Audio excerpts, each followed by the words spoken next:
Hello दोस्तों, नमस्कार। बात कर लेते हैं आज के दिन भर की सारी बड़ी खबरों की, जहां सबसे पहले आपको बताएंगे अरब सागर के रास्ते भारत में घुसपैठ की ताक में थे पाकिस्तानी। दोस्तों, जवानों ने धर दबोचा। दोस्तों, आधी रात समंदर में बताएंगे क्या हुआ। इन पाकिस्तानियों को धर दबोच लिया गया है। दोस्तों, बांध कर ले जाया जा रहा है गुजरात। बताएंगे ईरान अमेरिका के बीच युद्ध के मुहाने पर खड़ी दुनिया। इस झड़प की आड़ में दोस्तों पाकिस्तानी आखिर क्या करने वाले थे, भारत में क्या था इनका मंसूबा, वही आपको बताएंगे। दूसरी तरफ एलओसी के पास फिर एक बार 5वें दिन में तीसरी बड़ी घटना। दोस्तों, सेना की फायरिंग के बाद पीओके की ओर लौटे। बताएंगे सीमा पर फिर एक बार दिखा संदिग्ध पाकिस्तानी ड्रोन। वहीं आपको बताएंगे दोस्तों, ईरान अमेरिका युद्ध को लेकर नहीं मान रहे खामेनेई। 8 इजरायली ठिकानों पर तान दी मिसाइल। इजराइल की ओर मोड़े गए इस मिसाइल के बाद दोस्तों मच गया हड़कंप। आनन फानन में अपने भारतीय विदेश मंत्रालय ने भी दोस्तों नागरिकों के लिए एडवाइजरी जारी कर दी। जारी किया हेल्पलाइन नंबर। बताएंगे क्या ईरान इजराइल पर करेगा अटैक दोस्तों। लेकिन वही आपको बताएंगे दोस्तों, आज बीती रात ट्रंप ने 1 बजे ईरान को घुमाया फोन। जी हाँ, क्या ईरान पर नहीं करेंगे अटैक, और अगर नहीं करेंगे तो क्या क्या शर्तें दी गई है दोस्तों ईरान को।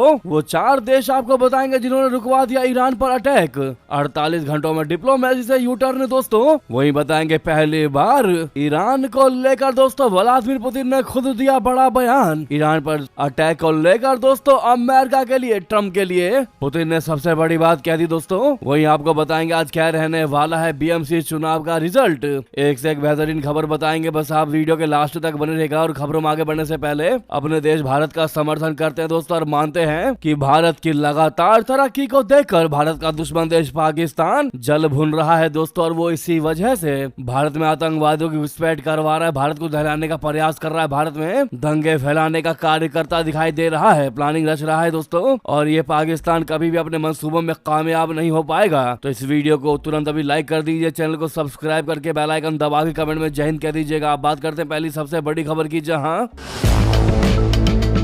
पाकिस्तान अपनी हरकतों से बाज आता नहीं दिखाई दे रहा। मिली जानकारी के मुताबिक दोस्तों, इंडियन कोस्ट गार्ड के जवानों ने अरब सागर के रास्ते भारत में प्रवेश कर रहे 9 पाकिस्तानियों को धर दबोचा। बता दें कि जवानों ने पाकिस्तानी नाव अल मदीना को पकड़ा और उसमें मछुआरों के वेश में भारत में घुस रहे पाकिस्तानियों को पकड़ लिया। फिलहाल अभी सभी आरोपियों को गुजरात के पोरबंदर तट पर लेकर जाया जा रहा है दोस्तों। बता दें कि 14 जनवरी की रात में भारतीय तटरक्षक बल का एक गश्ती जहाज अरब सागर में अपनी नियमित निगरानी पर था। रडार अचानक एक संदिग्ध हलचल दिखाई दी। अंतरराष्ट्रीय समुद्री सीमा रेखा यानी IMBL के पास भारतीय जल क्षेत्र में एक नाव चुपचाप आगे की ओर बढ़ रही थी। यह कोई साधारण मछली पकड़ने वाली नाव नहीं लग रही थी दोस्तों, क्योंकि इसकी गतिविधियां संदिग्ध थी, जिसके बाद ही जवानों को इस नाव पर शक हुआ था। जैसे ही भारतीय तटरक्षक बल के जहाज ने अपनी दिशा उस नाव की ओर मोड़ी, नाव पर सवार पाकिस्तानी लोगों में डर का माहौल बन गया। भारतीय जहाज को अपनी ओर आता देख उन्होंने अपनी नाव को वापस पाकिस्तान की ओर मोड़ लिया और इंजन की स्पीड भी बढ़ा दी। वे अंधेरे का फायदा उठाकर भागने की कोशिश कर रहे थे, लेकिन भारतीय जवानों ने उनकी नाव को चारों ओर से घेर कर उनको पकड़ लिया दोस्तों। इस दौरान अरब सागर में हाई वोल्टेज ड्रामा भी हुआ। पाकिस्तानी नाव भाग रही थी, लेकिन तटरक्षक बल का जहाज उनका पीछा कर रहा था। कुछ ही देर बाद जवानों ने उनकी नाव को चारों ओर से घेर लिया और उन्हें चेतावनी दी कि रुक जाओ वरना परिणाम भुगतने होंगे। इसके बाद पाकिस्तानी नाव और उस पर सवार पाकिस्तानियों के पास कोई और विकल्प, कोई और रास्ता नहीं बचा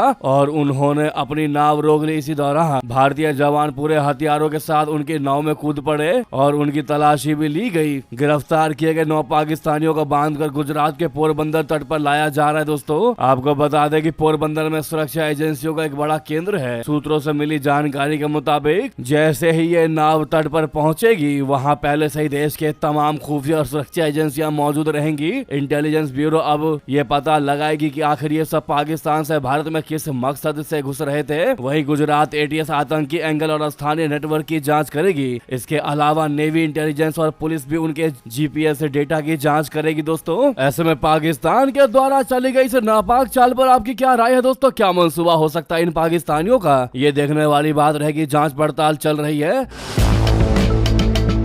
लेकिन उसी बीच दोस्तों दूसरी ओर जम्मू कश्मीर में एलओसी के पास संदिग्ध पाकिस्तानी ड्रोन देखे गए 5 दिन में। यह तीसरी नई घटना है दोस्तों। आज की अभी की सबसे बड़ी जानकारी आपको बता रहे हैं। जम्मू कश्मीर के पुंछ और सांबा जिलों में गुरुवार शाम को रामगढ़ सेक्टर में लाइन ऑफ कंट्रोल यानी एलओसी पर पाकिस्तानी ड्रोन फिर एक बार तीसरे दिन भी मंडराते देखे गए। इसके बाद सेना के जवाबी कार्रवाई करते हुए अपने एंटी अनमैन्ड एरियल सिस्टम को एक्टिवेट कर दिया गया। सेना के सूत्रों के मुताबिक ये ड्रोन नियमित निगरानी के दौरान नजर आए। पुंछ में एलओसी पर पोस्ट के पास एक ड्रोन देखा गया। इसी तरह रामगढ़ सेक्टर में इंटरनेशनल बॉर्डर पर एक और ड्रोन देखा गया। पाकिस्तान से लगी बॉर्डर पर सैनिक हाई अलर्ट पर है। दोस्तों पिछले 5 दिनों में ड्रोन दिखने की यह तीसरी घटना है। इससे पहले 13 जनवरी को जम्मू कश्मीर के राजौरी जिले में 2 बार संदिग्ध पाकिस्तानी ड्रोन देखे गए थे।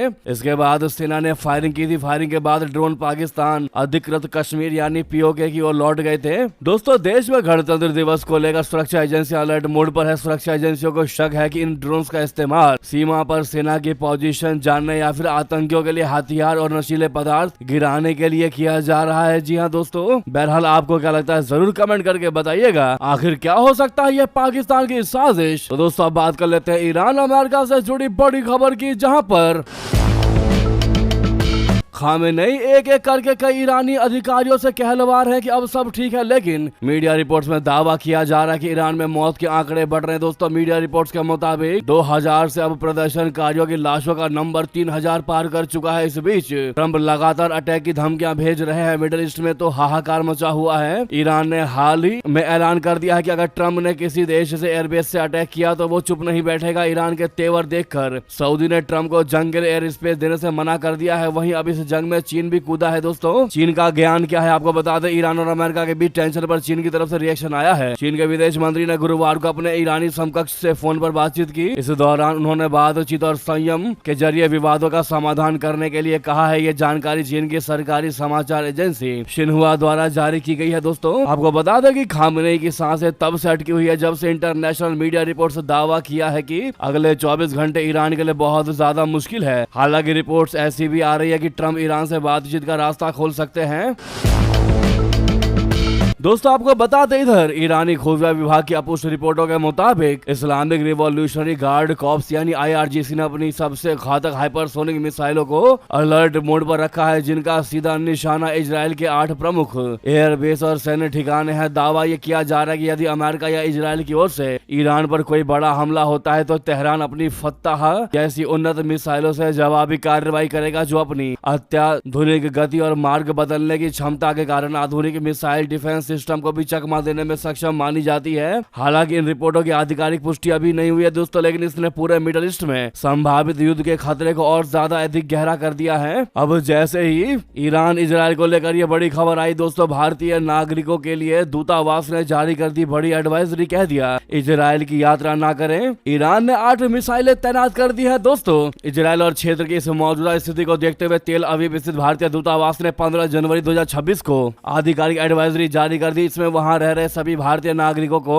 अत्यधिक सतर्क रहने और इजरायली अधिकारियों व होम फ्रंट कमांड द्वारा जारी सुरक्षा दिशा निर्देशों का सख्ती से पालन करने का निर्देश दिया गया है। साथ ही भारतीय नागरिकों को इजराइल की किसी भी गैर जरूरी यात्रा से बचने की सलाह दी गई है। वहीं दोस्तों न्यूजीलैंड ने अपने नागरिकों से ईरान छोड़ने का बयान दे दिया। ईरान में बिगड़ते सुरक्षा हालात और बढ़ती हिंसा को देखते हुए न्यूजीलैंड सरकार ने एक आधिकारिक यात्रा परामर्श जारी करके ईरान में मौजूद अपने सभी नागरिकों को तत्काल देश छोड़ने की सलाह दी है। दोस्तों वहीं आपको बता दें ट्रंप ने दोस्तों रातों रात 1 बजे घुमाया तेहरान को फोन। इस शर्त पर खामेनेई को दे दी माफी, कह दिया नहीं करेंगे तुम पर अटैक। दोस्तों प्रदर्शनकारियों को मदद भेजने का लॉलीपॉप देकर ट्रंप ने बैकडोर से खामेनेई के साथ बड़ा समझौता कर लिया। बताया जा रहा है कि उन्होंने तेहरान को फोन लगाया था और रात करीब 1 बजे ऐलान कर दिया कि वो ईरान पर अटैक नहीं करेंगे। हालांकि ट्रंप ने इस डील के लिए शर्त रखी जिसे ईरान ने सूरज निकलते ही पूरा भी कर दिया। दोस्तों इस कॉल का खुलासा ईरान के राजदूत अमीरी मोगदाम ने किया है। उन्होंने फोन कॉल पर हुई सारी बातचीत की डिटेल भी बताई। दोस्तों उन्होंने इस राज से भी पर्दा उठा दिया है कि ट्रंप अटैक करते करते अचानक पीछे कैसे हट गए। आपको बताते ट्रंप ने आखिर क्या मैसेज भेजा। दरअसल पाकिस्तान में ईरान के राजदूत रजा अमीरी मोगदाम ने ईरान अमेरिका के बीच चल रहे टेंशन के बीच बड़ा खुलासा किया है। उन्होंने बताया कि ट्रंप ने व्हाइट हाउस से रात के करीब 1 बजे यानी आज रात करीब 1 बजे के दौरान ईरान को संदेश भिजवाया था कि हम ईरान पर हमला नहीं करना चाहते हैं। अमेरिका ने ईरान को हालात कंट्रोल करने और संयम बरतने की चेतावनी देते हुए कहा है कि अमेरिकी हितों को निशाना न बनाया जाए। ट्रम्प ने इस मैसेज में खामेनेई की उस सजा को कैंसिल करने की शर्त रखी जिसमें प्रदर्शनकारियों को फांसी होनी थी। इसके बाद ट्रम्प का मैसेज सभी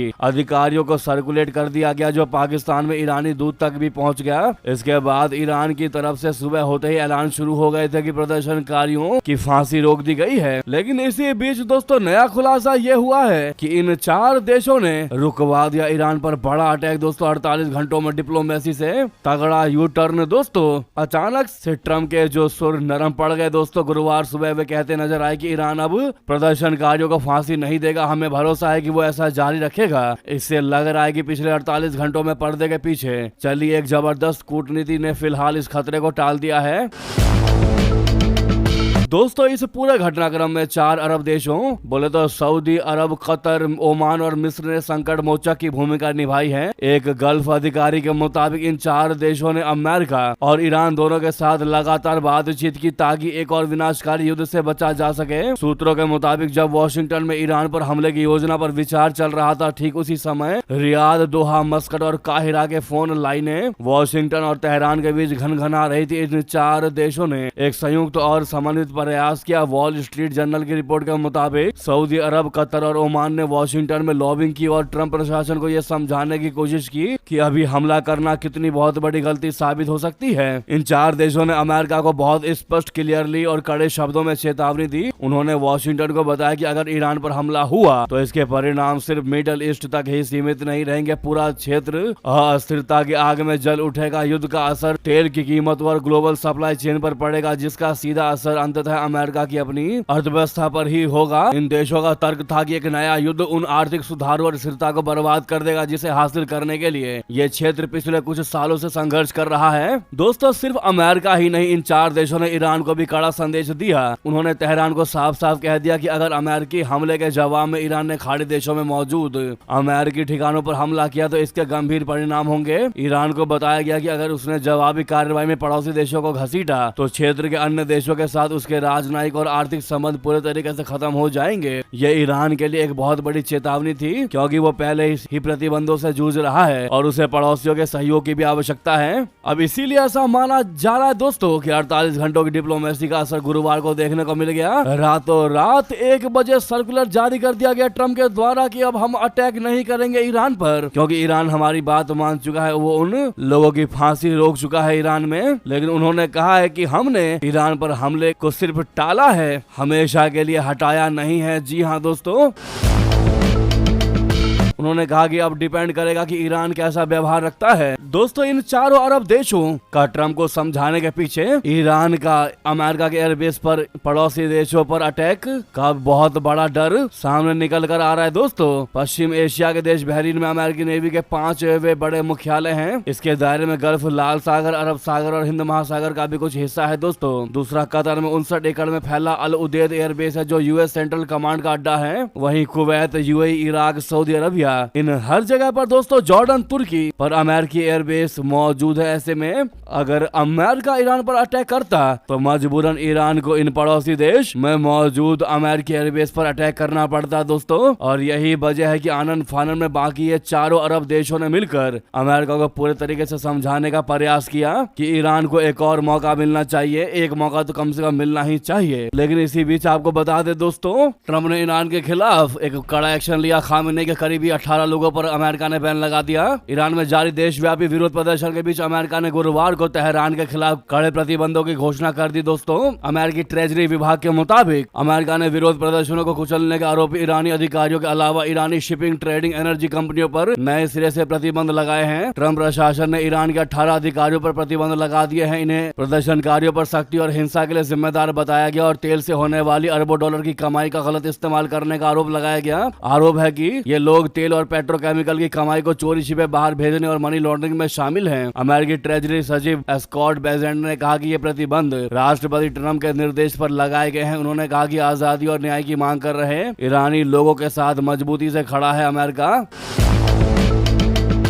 उधर आपको बता दें दोस्तों, ट्रम्प की मनमानी पर पुतिन का पहला रिएक्शन, लेकिन ईरान पर चुप्पी। बता दें, अमेरिकी राष्ट्रपति ट्रम्प ने वेनेजुएला पर अटैक किया, वहां के राष्ट्रपति निकोलस मादुरो को टांग कर ले गए। ईरान को धमका रहे हैं, मैक्सिको पर बम बरसाने की धमकी दे रहे हैं, ग्रीनलैंड पर कब्जा करने की बात कह रहे हैं, रूसी तेल टैंकर को जब्त कर लिया। इतना सब कुछ हो गया, लेकिन अमेरिका को उसी की भाषा में जवाब देने वाला रशिया और उसके राष्ट्रपति व्लादिमीर पुतिन खामोश थे। मगर गुरुवार को वो चुप्पी टूट गई। क्रेमलिन के भव्य हॉल में नए राजदूतों के सामने बोलते हुए व्लादिमीर पुतिन ने अमेरिका का नाम लिए बिना उसे अब तक की सबसे बड़ी कड़ी चेतावनी दे दी। पुतिन ने साफ कर दिया कि दुनिया खतरनाक होती जा रही है और ताकत के दम पर हुक्म चलाने का दौर अब रूस बर्दाश्त नहीं करेगा। दोस्तों, क्रेमलिन में नए राजदूतों के परिचय पत्र स्वीकार करने के बाद अपने पहले विदेशी नीति संबोधन में पुतिन के चेहरे पर एक रहस्यमयी मुस्कान थी, लेकिन उनके शब्द बेहद तीखे थे। उन्होंने अमेरिका या डोनाल्ड ट्रंप का नाम एक बार भी नहीं लिया, लेकिन उनका निशाना अचूक था। पुतिन ने कहा कि अंतर्राष्ट्रीय मंच पर स्थिति लगातार बिगड़ती जा रही है। मुझे नहीं लगता कि कोई इस बात से असहमत होगा। पुराने संघर्ष भड़क रहे हैं और दुनिया में नए और गंभीर फ्लैश पॉइंट्स यानी टकराव के केंद्र में उभर रहे हैं। पुतिन ने कहा कि हम उन लोगों की तरफ से सिर्फ एक ही बात सुन रहे हैं जो जिसकी लाठी उसकी भैंस के सिद्धांत पर चलते हैं। वे इसे अपना अधिकार मानते हैं कि वे अपनी इच्छा दूसरों पर थोपे, दूसरे को भाषण दे और आदेश जारी करे। ये बयान सीधे तौर पर ट्रंप की उन नीतियों पर हमला था जिसके तहत अमेरिका ने हाल ही में वेनेजुएला और तेहरान के खिलाफ एक तरफा कार्रवाई की है। दोस्तों, तो वहीं आपको बता दें, ईरान में फंसे भारतीयों के लिए राहत भरी खबर यह है कि मोदी सरकार वहां बदलते हालात को देखते हुए बड़ा कदम उठाने की तैयारी शुरू कर दी है। सूत्रों के मुताबिक वहां फंसे भारतीय नागरिकों को सुरक्षित बाहर निकालने के लिए विशेष ऑपरेशन चलाया जाएगा। सरकार उन सभी भारतीयों की मदद करेगी जो मौजूदा हालात के बीच ईरान छोड़ना चाहते हैं। बताया जा रहा है कि विदेश मंत्रालय हालात पर लगातार नजरें बनाए हुए हैं और भारतीय दूतावास के जरिए वहां मौजूद नागरिकों से संपर्क किया जा रहा है। दोस्तों, अब ईरान से अलग खबर की बात कर लेते हैं, जहां पर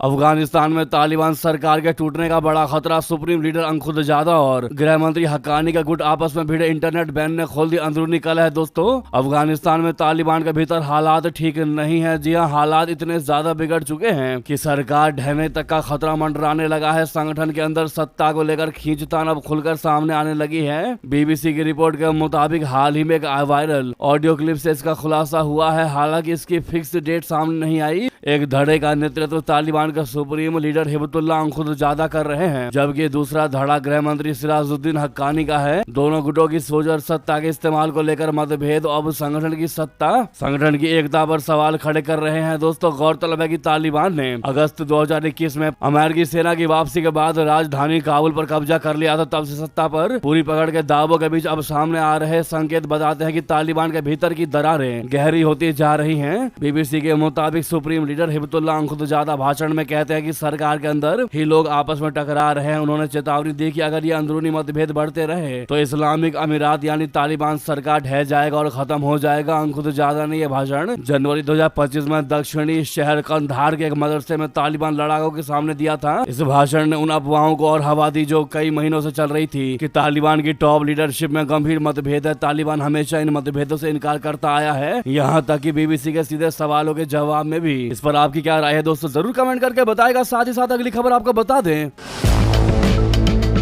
युद्ध की तैयारी में है क्या मोहम्मद यूनुस? तुर्की से अटैक हेलीकॉप्टर और घातक ड्रोन खरीदने की प्लानिंग कर रहा बांग्लादेश। दोस्तों, बांग्लादेश में पिछले साल हुए तख्तापलट के बाद से यूनुस सरकार कट्टरपंथियों की मदद से भारत विरोधी माहौल बनाने में जुटे हुए हैं। यही कारण है कि बीते कुछ महीनों से वो पाकिस्तान की मदद से भारत के नॉर्थ ईस्ट राज्यों के खिलाफ जहर उगल रहे हैं। तुर्की भी अब इसका फायदा उठाना चाह रहा है और यही कारण है कि रेसेप तैयब एर्दोआन अब भारत के पड़ोसी इस्लामिक देशों के साथ संबंध को बेहतर करने में जुट गए हैं। बांग्लादेश ने तुर्की से अटैक हेलीकॉप्टर और यूएवी ड्रोन को लेकर बातचीत तेज कर दी है, जो दोनों देशों के बीच रक्षा साझेदारी को गहरा करने का संकेत है। बांग्लादेश एयरफोर्स बोले तो बीएएफ ने तुर्की से 8 T-129 अटैक हेलीकॉप्टर खरीदने की कोशिश तेज कर दिया, जिसे लेकर बांग्लादेश के air chief marshal Hasan Mahmood Khan ने बुधवार को तुर्की एरोस्पेस इंडस्ट्रीज के वरिष्ठ अधिकारियों से मुलाकात की। दोस्तों, इतना ही नहीं, वहीं आपको बता दें, चीन से SY-400 मिसाइल तो पाकिस्तान से सीक्रेट डिफेंस डील। क्या भारत के खिलाफ वाकई इलाके में कोई बड़ी साजिश रच रहा है दोस्तों। मोहम्मद यूनुस बता दें, हिंदुओं पर हो रहे अत्याचार को नजरअंदाज कर बांग्लादेश की यूनुस सरकार भारत को अपने कड़े तेवर दिखा रही है। ऐसी अटकलें हैं कि भारत के टुकड़ों पर पलने वाला बांग्लादेश भारत के खिलाफ किसी बड़ी साजिश को अंजाम दे सकता है। अभी हमने आपको बताया कि तुर्की से अटक हेलीकॉप्टर और घातक ड्रोन की खरीद कर रहा है दोस्तों मोहम्मद यूनुस, और अब चीन से SY-400 मिसाइल की डील और पाकिस्तान से सीक्रेट डिफेंस समझौता इस ओर इशारा कर रहे हैं। हालांकि भारत की सैन्य ताकत के सामने बांग्लादेश का कोई वजूद नहीं। बता दें, बांग्लादेश ने हाल ही में चीन से SY-400 मिसाइल सिस्टम खरीदने की डील की है, जो कम दूरी की सटीक मारक क्षमता वाली बैलिस्टिक मिसाइल है। बांग्लादेश की सेना को अत्याधुनिक बनाने के नाम पर मोहम्मद यूनुस की सरकार चीन से ताबड़तोड़ हथियार खरीद रही है। कुछ महीने पहले चीन से J-10C फाइटर जेट की डील को लेकर भी बांग्लादेश की यूनुस सरकार चर्चा में थी। वहीं पाकिस्तान और बांग्लादेश जल्द ही एक बड़ी सीक्रेट डिफेंस डील कर सकते हैं। ये समझौता दोनों देशों के बीच सैन्य सहयोग को नई ऊंचाइयों पर लेकर जाएगा। फिलहाल दोनों देश मिलकर इस समझौते का खाका तैयार कर रहे हैं। पाकिस्तानी खुफिया एजेंसी ISI और सेना के अधिकारियों के हालिया ढाका दौरे के बाद ये खबर सामने आ रही है दोस्तों। इस रक्षा समझौते का असर पूरे दक्षिण एशिया पर पड़ेगा। भारत के लिए एक बहुत बड़ी सुरक्षा चिंता का कारण बन सकता है। दोनों देशों के बीच बढ़ती सैन्य नजदीकी भारत की सुरक्षा योजनाओं को प्रभावित कर सकती है दोस्तों। वहीं आपको बता दें, देश की सबसे अमीर नगर पालिका बृहन मुंबई महानगर पालिका बोले तो BMC समेत महाराष्ट्र की 29 नगर निगमों के लिए मतदान की प्रक्रिया गुरुवार शाम तक शांतिपूर्ण ढंग से संपन्न हो गई। मतदान खत्म होते ही सामने आए एक्सिस माई इंडिया के एग्जिट पोल्स ने मुंबई की सियासत में हलचल तेज कर दी। भूचाल ला दिया। आंकड़ों के मुताबिक मुंबई में एक बार फिर महायुति बोले तो BJP शिंदे सेना का परचम लहराता दिखाई दे रहा है, जबकि ठाकरे बंधुओं की एकजुटता का जादू चलता नहीं दिख रहा। BMC के 227 वार्डों के लिए करीब 1700 उम्मीदवार मैदान में थे। बहुमत का आंकड़ा 114 है, जिसे एग्जिट पोल में BJP प्लस आसानी से पार करता दिख रहा है दोस्तों। अब सबकी नजर शुक्रवार सुबह 10 बजे आज यानी शुरू होने वाले मतगणना पर टिकी हुई है, जो तय करेगी कि मुंबई में सत्ता का ताज किसके सर सजेगा और क्या ठाकरे अपना किला बचा पाएंगे या नहीं। एग्जिट पोल के मुताबिक दोस्तों BJP के नेतृत्व वाले गठबंधन BJP प्लस को BMC के 227 वार्डों में से 131 से 151 सीटें मिलने का अनुमान है, जो स्पष्ट रूप से बहुमत से भी कहीं ज्यादा है। वहीं उद्धव ठाकरे की अगुवाई वाली शिवसेना UPT और राज ठाकरे की NMS के गठबंधन को 58 से 68 सीटें मिलने की संभावना जताई गई है। कांग्रेस, जिसने आखिरी वक्त में प्रकाश अंबेडकर की वंचित बहुजन अखाड़ी यानी VBA के साथ गठबंधन किया, उसे 12 से 16 सीटों पर ही संतोष करना पड़ सकता है। इस तरह एग्जिट पोल के आंकड़े साफ तौर पर संकेत दे रहे हैं कि BMC में सत्ता परिवर्तन की प्रबल संभावना है और ठाकरे परिवार को अपने सबसे मजबूत किले में बड़ा झटका लग सकता है दोस्तों। बहरहाल आज सबकी नजर इस मतगणना पर टिकी हुई है दोस्तों। देखते हैं शाम तक क्या रिजल्ट निकल कर सामने आता है। बहरहाल एग्जिट पोल हमने आपको बता दिया। आपकी इस पर क्या राय है दोस्तों, जरूर कमेंट करके बताइएगा। लगे हाथों वीडियो को लाइक करके चैनल को सब्सक्राइब करके बेल आइकन दबा के कमेंट में जय हिंद कह दीजिएगा। मिलता है अगली बड़ी खबर में। यहाँ तक बने रहने के लिए आप सभी का बहुत बहुत धन्यवाद, बहुत बहुत आभार। जय हिंद, जय भारत।